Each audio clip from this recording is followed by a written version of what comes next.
Bismillahirrahmanirrahim. Dear students, Assalamu alaikum and welcome back to my channel. I'm your teacher Muhammad Aslan Sati and I'm back with another informative lecture. So in today's lecture, inshallah, we'll be solving the Beria University CBT entrance test physics portion. Some other questions in today's lecture will be from the past paper. देखिए past paper तो university release नहीं करती, but in the previous years, in the previous preparatory sessions of all जो students हमारे select हुए and whenever they appear in the test, उसके बाद हम उनसे फीडबैक लेते हैं कि कैसे क्वेश्चन थे, क्या डिफिकल्टी लेवल था। सो आज का जो लेक्चर है वो टोटली उस तरह के क्वेश्चन के ऊपर बेस करता है। सो आज का लेक्चर स्टार्ट करने से पहले I will kindly request you all to subscribe to my channel for more knowledgeable content.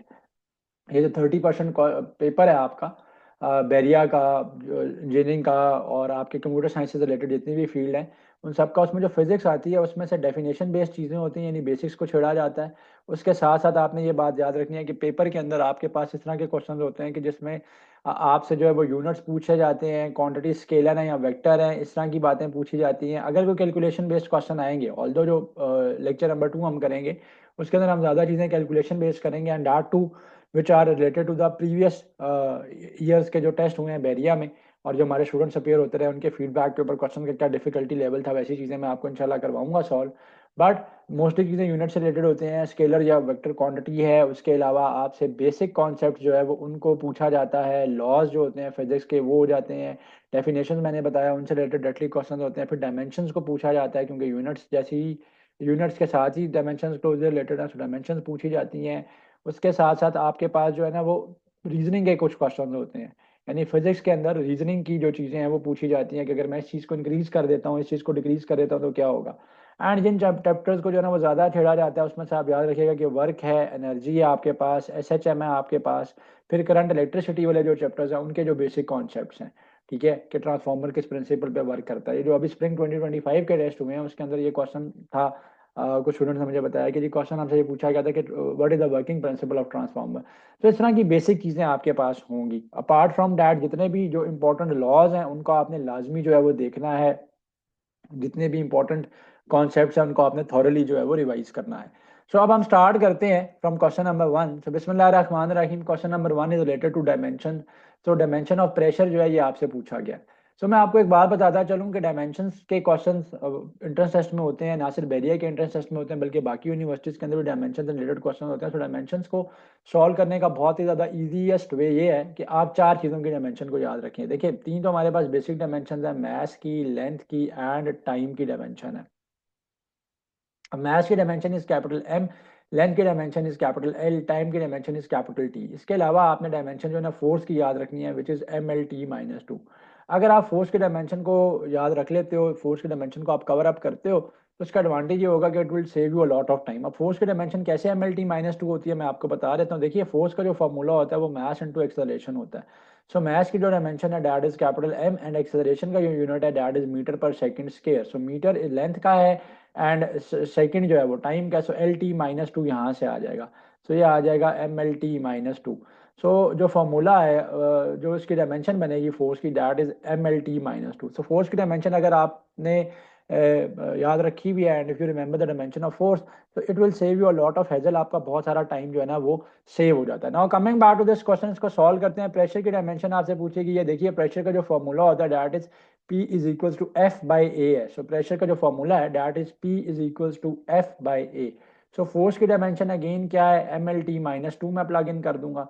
Area का यूनिट या तो सेंटीमीटर स्क्वायर होगा या मीटर स्क्वायर होगा, यानी इन अदर वर्ड्स मीटर भी लेंथ का यूनिट है, सेंटीमीटर भी लेंथ का यूनिट है, तो ये लेंथ का स्क्वायर इसकी डायमेंशन होगी। सो इसकी जिसकी डायमेंशन आएगी वो L का स्क्वायर आएगा, राइट। सो अब आप यहाँ पे क्या करोगे, इस L को इस L के साथ जो है वो कैंसिल कर दोगे। ये जो नीचे लेंथ की डायमेंशन L पड़ी हुई है ये ऊपर चली जाएगी, माइनस हो जाएगा ML-1, T-2 आपके पास जो है ना डायमेंशन आ जाएगी। So this is why the correct answer here is ML-1, T-2। Definition of radian पूछी गई है। देखिए there are two supplementary angles. So आपके पास तीन तरह की क्वांटिटीज होती हैं। दो तो जो बेसिक क्वांटिटीज हम लोग बचपन से पढ़ते आ रहे हैं उसमें हमारे पास बेस क्वांटिटीज है एंड सेकंड जो क्वांटिटीज हैं डराइव्ड क्वांटिटीज हैं। तो मैं साथ साथ कॉन्सेप्ट इसलिए दे रहा हूँ कि ताकि अगर इस रिलेटेड क्वेश्चन आए तो आपको कॉन्सेप्ट जो है ना वो साथ साथ इंशाल्लाह क्लियर होता जाए और ये बड़ा इंपॉर्टेंट लेक्चर बनता है फिजिक्स का रिलेटेड टू बैरियर यूनिवर्सिटीज का जो इंट्रेंस टेस्ट है, कंप्यूटर बेस्ड जो उनका टेस्ट है। सो बेस क्वांटिटीज वो होती हैं जो कि दूसरी क्वांटिटी से डिराइव नहीं होती, डिराइव्ड क्वांटिटीज वो होती हैं जो कि बेस क्वांटिटी से मिलकर बनती हैं। अब ना देर आर सच क्वांटिटीज जिनको ना तो हम बेस के अंदर जो है वो क्लासिफाई कर सकते हैं, क्योंकि ना तो वो बेस की डेफिनेशन के ऊपर पूरा उतरती हैं एंड ना ही वो क्वांटिटीज जो है वो ड्राइव्ड की जो डेफिनेशन है उसके ऊपर जो है वो पूरा उतरती हैं। सो ऐसी क्वांटिटीज को जो है ना वो हम लोग सप्लीमेंट्री क्वांटिटीज कहते हैं, और इनके जो यूनिट्स होते हैं वो सप्लीमेंट्री यूनिट्स होते हैं। एंड बेसिकली इसके अंदर टू क्वांटिटीज हैं। एक क्वांटिटी आपके पास इसके अंदर जो है वो रेडियन है। रेडियन क्या है? Radian is the angle between the radii of a circle. So एक सर्कल के रेडियसेस हैं, रेडियाएं हैं, उनके बीच में जो एंगल सबटेंड होगा, जो एंगल बनेगा, that is known as radian. याद रखिएगा, रेडियन जो है वो एक प्लेनर एंगल है, एक टू डायमेंशनल एंगल है। So it's a planar angle and a two dimensional angle. So question इससे इस तरह का भी आ सकता है, क्योंकि रेडियन को बहुत दफा पूछा गया है बेरिया के सीबीटी टेस्ट में। सो इट्स अ टू डायमेंशनल और अ प्लेनर एंगल, राइट। अब आपके पास स्टेरेडियन क्या है? स्टेरेडियन बेसिकली आपके पास एक सॉलिड एंगल होता है, एक 3D एंगल होता है। और जब आपके पास एक सफेयर हो, एक सफेयर के अंदर से आप एक चंक को रिमूव करते हो, तो जो एंगल वहां पे 3D एंगल बनेगा, that is known as steradian. So याद रखिएगा कि steradian is a solid angle, it's a 3D angle. So that is a solid and it's a 3D angle, right. और ये एक सफेयर से बनता है, सफेयर के अंदर से एक चंक आपने रिमूव किया। तो देर आर टू जो आपके पास यूनिट्स हैं वो सप्लीमेंट्री यूनिट्स हैं, क्योंकि ना तो वो बेस है ना ही वो डिराइव्ड है।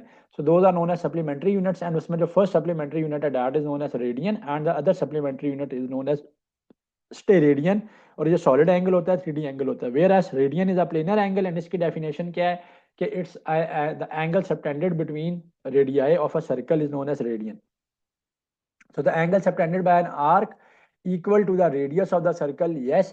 So it's an angle between the two radiuses of a circle. It is known as radian. Supplementary units are neither base not derive. So ऐसे यूनिट्स होते हैं कि जिनको ना तो आप बेस यूनिट्स में ऐड कर सकते हो, ना ही आप उनको डिराइव यूनिट्स में ऐड कर सकते हो। दोनों में उनको क्लासीफाई नहीं किया जा सकता, तो इसलिए थर्ड एक क्लासिफिकेशन की गई है जो कि सप्लीमेंट्री यूनिट्स की कहलाती है।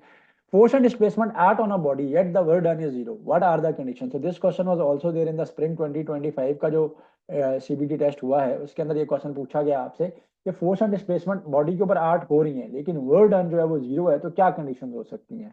तो फर्स्ट ऑप्शन में कह रहा है कि force is perpendicular to the displacement. Second is there is no displacement, यानी फोर्स तो लगाई ही गई है एंड डिस्प्लेसमेंट की वैल्यू जो है वो जीरो है। सेकंड ऑप्शन आपके पास ये है। तीसरा ये है कि body moves in a closed path. So क्या आंसर होगा इसका? So all of the above conditions they are true.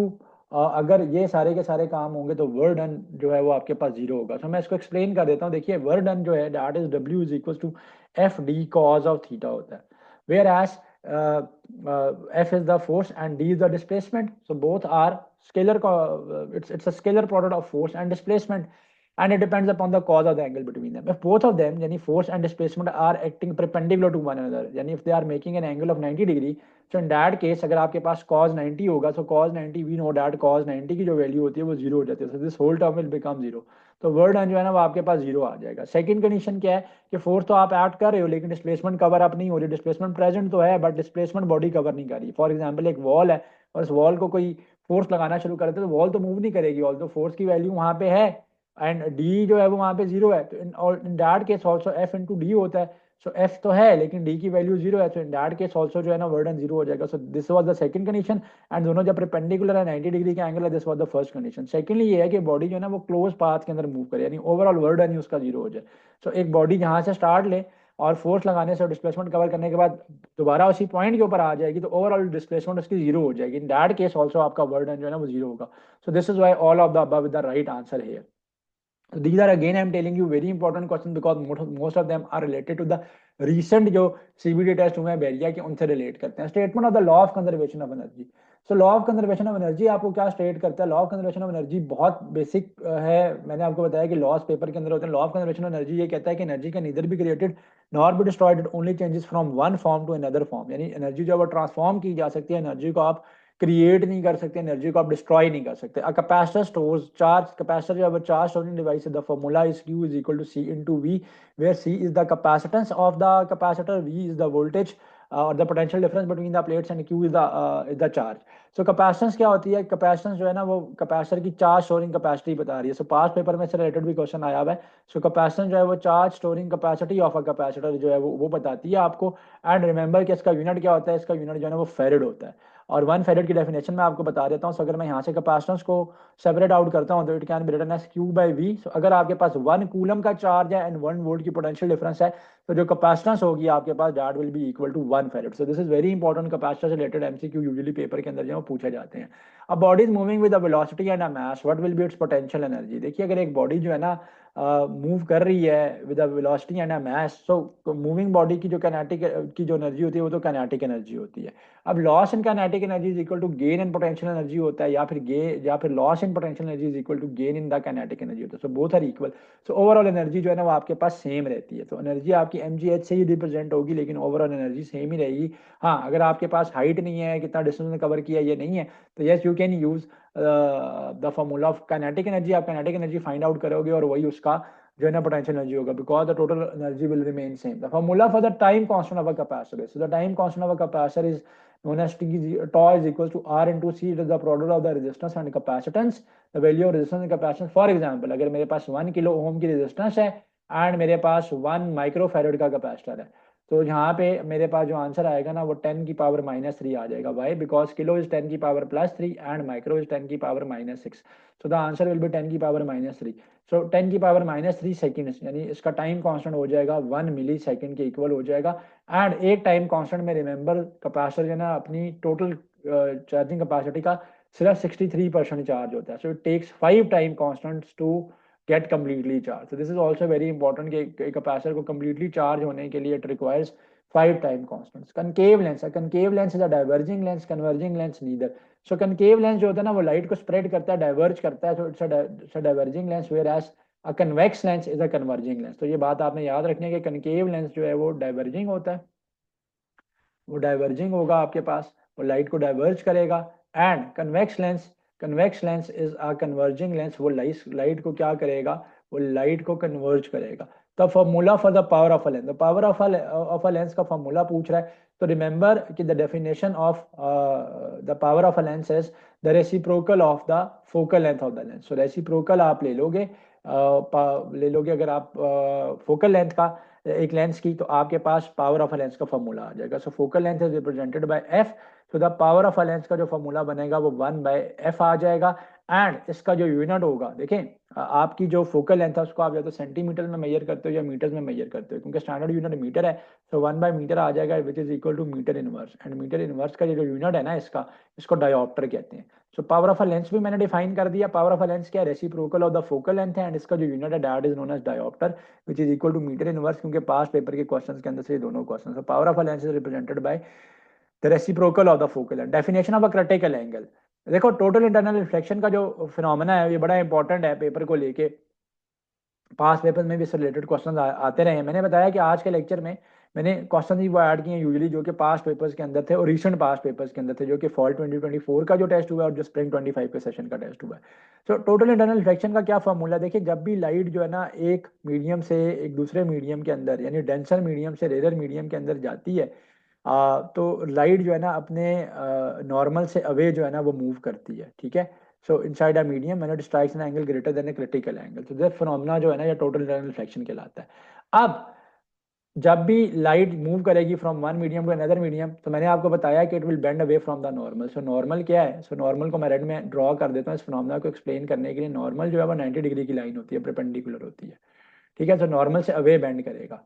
तो आपने याद रखना है कि वो वैल्यू एंगल ऑफ इंसिडेंस की जिसके ऊपर एंगल ऑफ रिफ्रैक्शन 90 डिग्री का बने, 90 डिग्री का एंगल ऑफ रिफ्रैक्शन बने, तो ये जो है एंगल है वो एंगल क्रिटिकल एंगल कहलाता है. उस एंगल की वैल्यू जो है वो आपके पास क्रिटिकल एंगल जो है वो कहलाएगी. तो this is known as critical angle. तो the angle at which total internal reflection occur, जिसके बाद से जो अकर करती है, तो क्रिटिकल एंगल क्या होगा कि जो आपका रिफ्लेक्टिंग एंगल है वो 90 डिग्री के ऊपर होगा. और इससे ज़्यादा अगर आप एंगल को इंक्रीज करोगे तो phenomena of total internal reflection हो जाएगा, यानी light instead of going on the other medium वो उसी मीडियम के अंदर ही मूव करती रहेगी. इसकी एप्लीकेशन जो है आपकी ऑप्टिकल फाइबर्स एंड कम्युनिकेशन को बहुत ज़्यादा फास्ट करती हैं. So by the way this is among also the previous paper question का total optical fibres work on the principle of total internal reflection. तो टोटल इंटरनल रिफ्लेक्शन का phenomena जो उसमें वो अकर हो रहा होता है. सो क्वेश्चन 11 एंड 12 दोनों मैंने आपको एक्सप्लेन कर दिया. Lens formula is given by, so the lens formula is one by focal length is equal to 1/p plus 1/q, where p is the image distance and Q is the image distance and P is the object distance और object height, जो भी आप उसको नाम देना चाहते हो। Refractive index किसके इक्वल होता है? So refractive index is the ratio of speed of light in vacuum, so speed of light in vacuum divided by speed of light in medium. तो ये आपके पास रेशो है, ratio of speed of light in vacuum to the speed of light in medium. This is known as refractive index. Snell's law क्या state करता है? सो Snell's law state करता है आपके पास के n1 sin theta 1 is equal to n2 sin theta 2। तो n1 sin theta 1 is equal to n2 sin theta 2 है। Again ये भी रिफ्लेक्टिव इंडेक्सेस को रिलेट कर रहा है, whereas theta 1 is the angle of incidence and theta 2 is the angle of reflection. Unit of intensity of light, again spring 2025 का paper का ये क्वेश्चन है, इस्लामाबाद कैंपस के सीबीटी के अंदर ये था। तो unit of intensity of light जो है ना, ये आपके पास कैंडेला कहलाता है, ठीक है। So candela is known as the unit of the intensity of light. What happens to the time period of a simple pendulum if the mass is increased 4 times? So remember कि the time period of a simple pendulum is given by t is equals to 2 pi under root L by G. तो ये depend करता है length के ऊपर and gravity के ऊपर, math के ऊपर तो इसकी डिपेंडेंसी ही नहीं है। तो मैथ आप इंक्रीज करो या डिक्रीज करो पेंडुलम का, उससे उसके टाइम पीरियड के ऊपर it won't make any difference, it will remain same. Yes, अगर आप लेंथ को 4 टाइम इंक्रीज करते हो, तो ऐसा पेपर में क्योंकि क्वेश्चन आता है, मैं इसको सॉल्व करवा देता हूँ।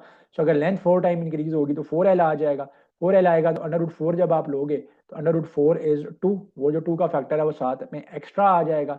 सो जो नया टाइम पीरियड आएगा that will be the double of the original time period.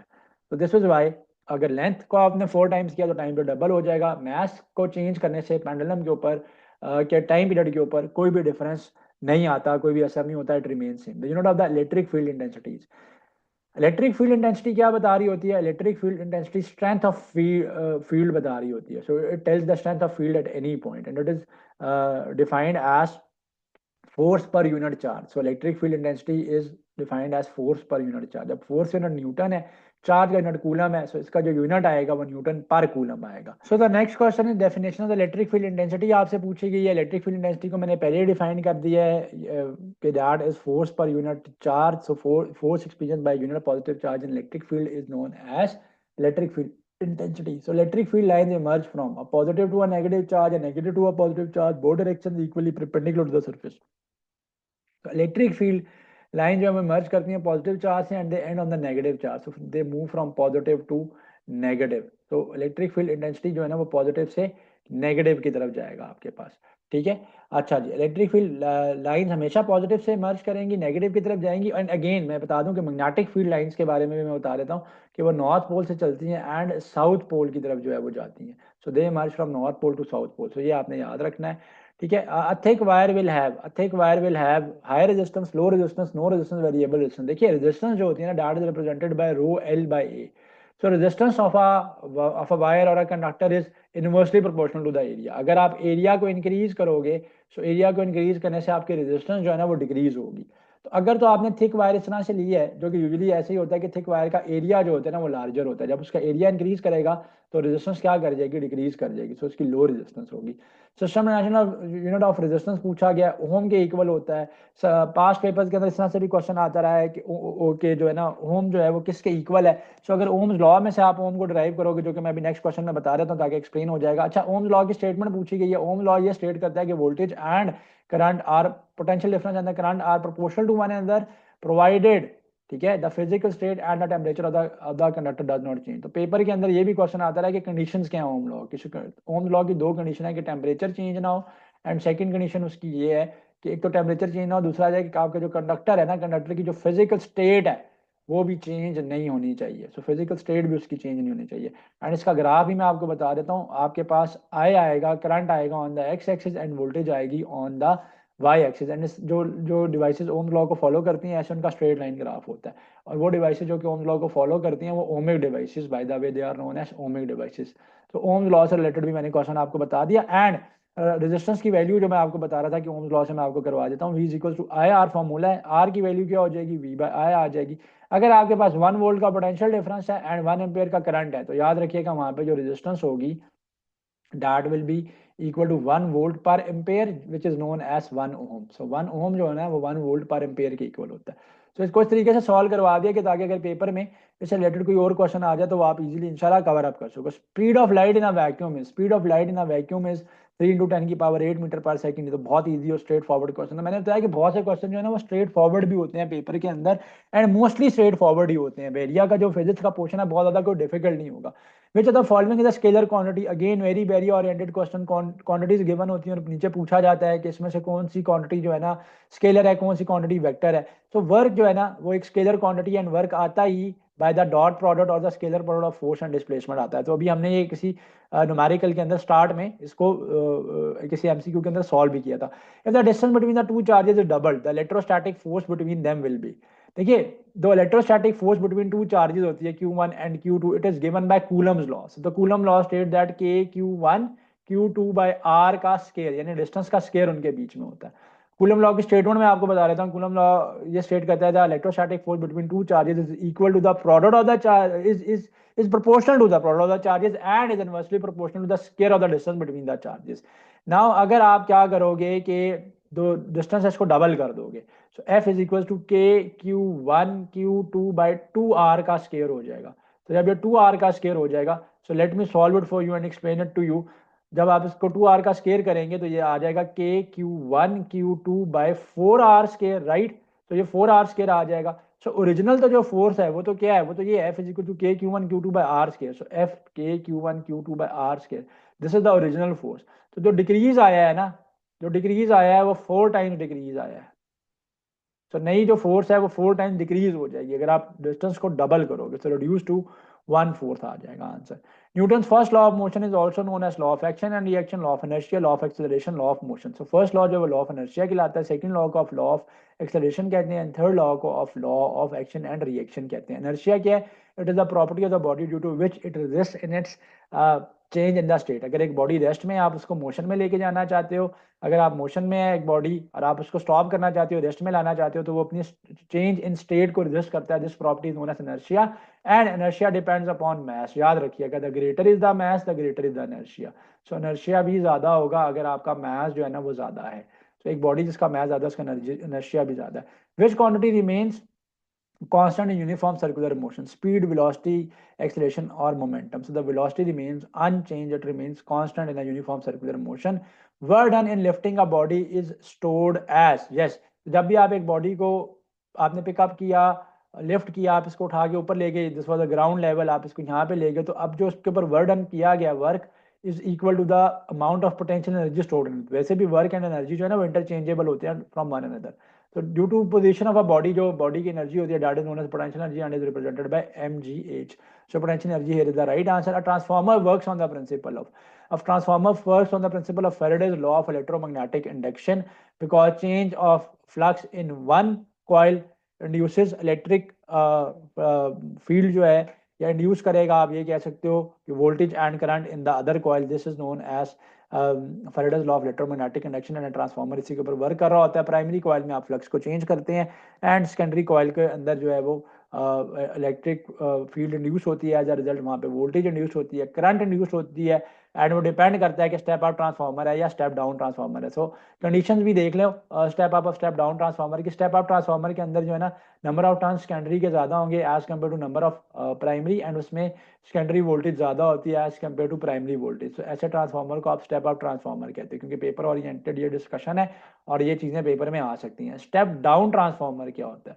तो स्टेप डाउन ट्रांसफार्मर के अंदर ये नंबर ऑफ टर्न्स प्राइमरी के ज्यादा होते हैं, सेकेंडरी के कम होते हैं, एंड वोल्टेज प्राइमरी के अंदर ज्यादा होती है, सेकेंडरी की वोल्टेज जो है ना वो आपके पास रिड्यूस होती है, कम होती है।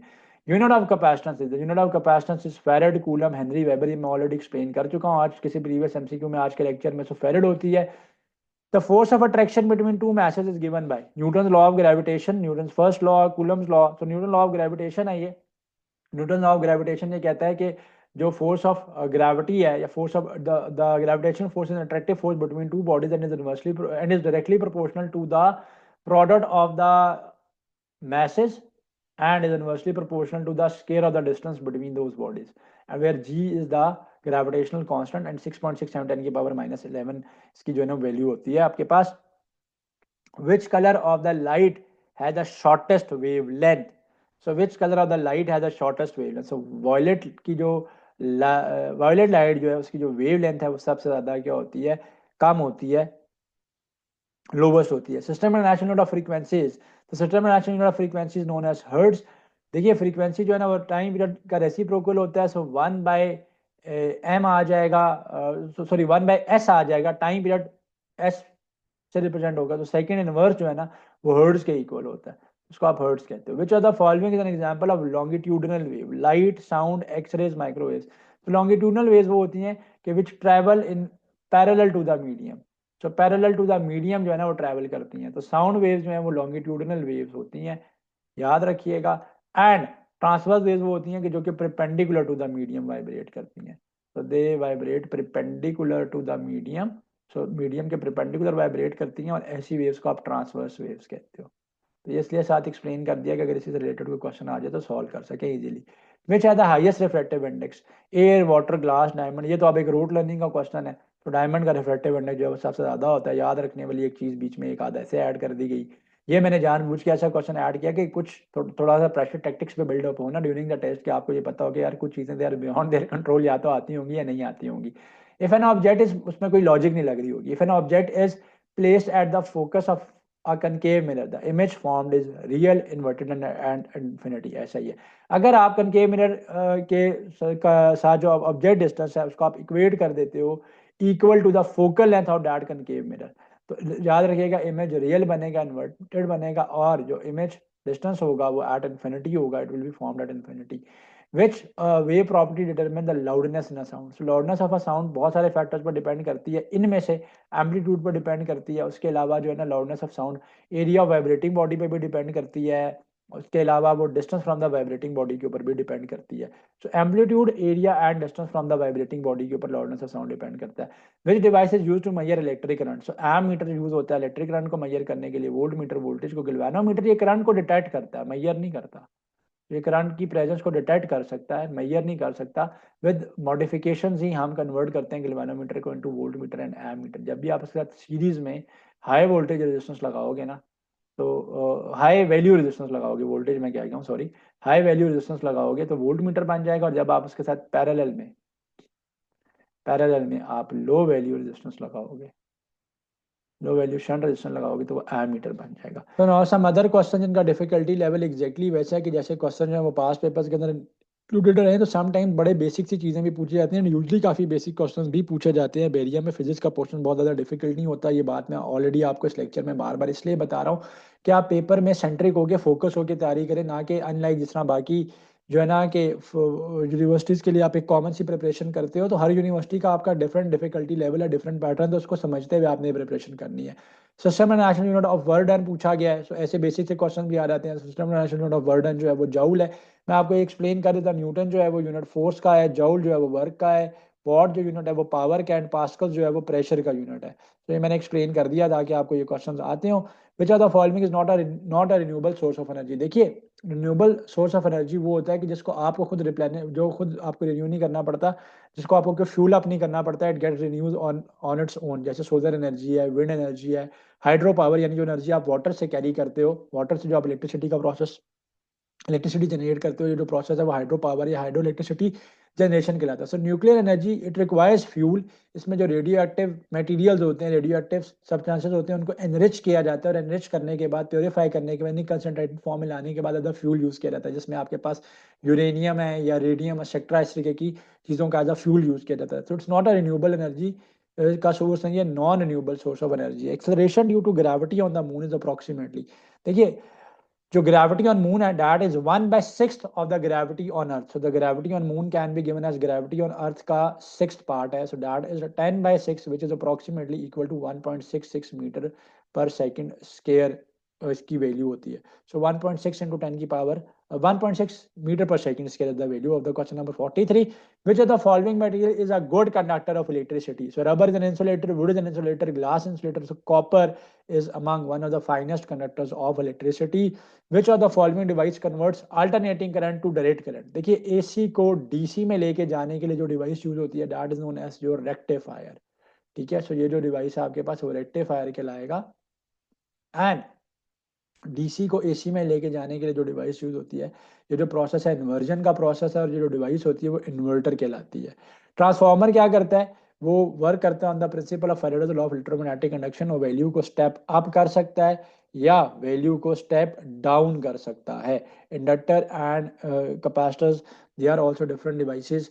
ठीक है, कैपेसिटर चार्ज स्टोरिंग डिवाइस है, इंडक्टर भी एनर्जी स्टोर करता है, that is half L I square depend होता है उसका, और जो कैपेसिटर एनर्जी स्टोर करता है वो हाफ सी वी स्केयर की फॉर्म में करता है।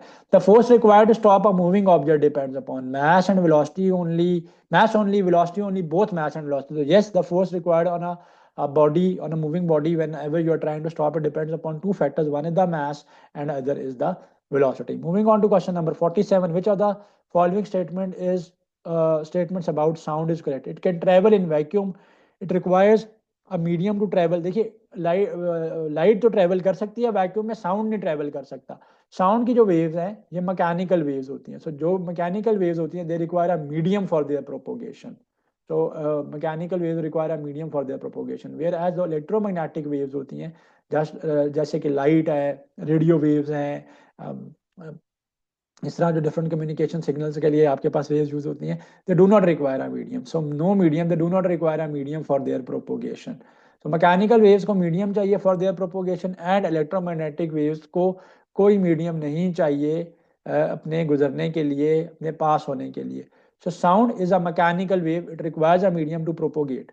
अगर मीडियम नहीं होगा तो साउंड वेव्स प्रोपोगेट नहीं करेंगे। तो it requires a medium to travel. This statement is correct. It travels fastest in gases. No, it travels slowest in gases. तो जो स्पीड ऑफ साउंड है वो याद रखिएगा सॉलिड में सबसे ज़्यादा होगी, लिक्विड्स में मीडियोकर होगी, और गैसेस में सबसे ज़्यादा कम होगी। तो सॉलिड है, और ये आपके पास लिक्विड है मीडियम, और यहाँ पे जो ना गैसेज है, तो गैसेज में सबसे ज़्यादा कम होगी। तो it requires a medium to travel. What is the source of sun's energy? देखिए, अर्थ के लिए जो सोर्स ऑफ एनर्जी है वो सन है, और सन के ऊपर एनर्जी कहाँ से आ रही है? उसके ऊपर डिफरेंट न्यूक्लियर प्रोसेसेस हो रहे हैं, एंड जो न्यूक्लियर प्रोसेसेस वहाँ पे हो रहे हैं उसमें वो न्यूक्लियर फ्यूजन का रिएक्शन जो है वो सन के सरफेस के ऊपर टेक प्लेस लेता है। What happens to the resistance of a conductor if its temperature increases? जब आप टेम्परेचर को इंक्रीज करते हो कंडक्टर के, सो टेम्परेचर को इंक्रीज करने से जो रेट ऑफ कोलिजन होता है कंडक्टर का, जो कंडक्टर का रेट ऑफ कोलिजन है वो इंक्रीज हो जाता है। सो जब रेट ऑफ कोलिजन इंक्रीज होता है टेम्परेचर के इंक्रीज करने से, उसकी वजह से आपकी जो रेजिस्टेंस है वो भी इंक्रीज हो जाती है। तो rather than moving in a straight line, जो आपके कंडक्ट के जो इलेक्ट्रॉन्स हैं जो डिफरेंट चार्जेस फ्लो कर रहे हैं, they get collided with the atoms in their path at a greater rate. तो रेजिस्टेंस जो है वो इंक्रीज हो जाती है जब भी आप टेम्परेचर ऑफ अ कंडक्टर को इंक्रीज करेंगे। तो टेम्परेचर इंक्रीज करने से रेजिस्टेंस आपकी इंक्रीज हो जाएगी। Next question is which type of a mirror is use in vehicle side mirrors? तो व्हीकल के साइड मिरर में जो मिरर यूज होता है वो कन्वेक्स मिरर है। विच ऑफ द फॉलोइंग है the greatest inertia? A feather, a book, a car, a coin. तो इनर्शिया डिपेंड्स अपॉन मास। सो इन सब चीजों में से कार का मास जो है वो सबसे ज्यादा होगा, दिस इज वाई उसका इनर्शिया भी ज्यादा है। A freely falling body of a freely falling object experiences increasing acceleration, decreasing acceleration, constant acceleration, zero acceleration। तो हमें पता है कि it falls under the action of gravity, gravitational acceleration के अंडर वो फॉल करता है, और वो कांस्टेंट एक्सेलरेशन होती है जिसकी value 9.8 metres per second square होती है। Rainbow is form due to reflection and refraction. Basically it's form due to refraction and dispersion. जो लाइट डिस्पर्स होती है इनटू 7 कलर्स, तो रेनबो जो है वो फॉर्म करता है। The property of a material that resist the flow of electric current is known as resistance. Again मैं ये कुछ लास्ट क्वेश्चन मैंने बेसिक इसलिए ऐड किया कि ऐसे बेसिक क्वेश्चन भी पेपर में होते हैं। Which device is use to store electrical energy? Capacitor, transformer, ammeter, resistor. So capacitor जो है ना वो इलेक्ट्रिकल एनर्जी को स्टोर करता है in the form of charges Q is equal to CV, and जो एनर्जी वो स्टोर करता है that is half CV square and depends upon the capacitance of the capacitor. The momentum of an object depends upon mass and velocity. Quantity of a motion बता रहा होता है momentum. सो momentum की जो value है वो that is the product of mass and velocity है। विच are the following है द शॉर्टेस्ट वेवलेंथ? इसमें से सबसे ज्यादा कम वेवलेंथ किसकी होगी? रेडियो वेव्स की, माइक्रोवेव्स की, इंफ्रारेड की, या एक्सरेज की? सो एक्सरेज की जो वेवलेंथ है वो सबसे ज्यादा शॉर्टेस्ट है। A convex lens forms a real image when the object is placed between the focal point and the lens, at the focal point, beyond the focal point, and or at infinity. So convex lens real image form करता है जब object जो है वो form होता है आपके पास पड़ा हुआ होता है, प्लेस होता है at beyond the focal point. When a ray of light moves from air to water its speed decreases. Yes, because आपके पास रेयर से डेंसर मीडियम के अंदर जा रहा है। जब भी रेयर से डेंसर मीडियम में जाएगा air is a rare medium, gaseous form में, वाटर लिक्विड मीडियम है, डेंसिटी उसकी ज़्यादा है एज कम्पेयर टू एयर, तो स्पीड डिक्रीज करेगी। What is the effect of increasing the length of a pendulum on its time period? तो अगर आप लेंथ को इंक्रीज करोगे तो टाइम पीरियड भी इंक्रीज करेगा, because T is equal to pi root L by G है। अगर आप इस फैक्टर को इंक्रीज करते हैं तो टाइम पीरियड भी ओवरऑल अंडर रूट के उसी फैक्टर के साथ इंक्रीज करता है। तो और live preparatory session for CBT of Berea university वो स्टार्ट हो चुका है आज से। आप अगर ज्वाइन करना चाहते हो तो नंबर आपकी स्क्रीन के ऊपर आ रहा है, आप इसको ज्वाइन कर सकते हो। Truly Berea focused and Berea centric preparatory session है। एंड इसके साथ साथ हमारा एक लॉन्ग सेशन जो कि फेज़ 1 एंड फेज़ 2 की प्रिपरेशन के लिए it will be starting from 8th of April इंशाल्लाह, आप उसको भी ज्वाइन कर सकते हो। और करंटली जो भी हमारा session for the engineering programmes है वो आज से लाइव हो चुका है, आप ज्वाइन कर सकते हो। उसमें डेली बेसिस के ऊपर लाइव लेक्चर्स हैं, उसके साथ साथ रिकॉर्डेड लेक्चर्स भी हैं, सारे रिसोर्सेज आपको प्रोवाइड करेंगे। एंड ये truly Berea focused and Berea centric session है। टोटल प्रिपरेटरी जो उसकी मेथोडोलॉजीज हैं, पास्ट पेपर्स हैं, और सारा जो उसकी प्रिपरेशन है that is totally relevant to Berea. Unlike कि कोई हमारा फंड सेशन नहीं है कि जहाँ पे एक जेनेरिक प्रिपरेशन करवाई जाती है, बल्कि एक सेंट्रिक बेरिया सेंट्रिक सेशन है। सो अगर आप में से कोई भी ज्वाइन करना चाहता है, नंबर आपके स्क्रीन के ऊपर आ रहे होंगे, you can contact with us. Thank you so much for watching this video. Kindly subscribe to our channel, like this video and share our channel with your friends. Thank you and Allah Hafiz. Like, comment, and subscribe.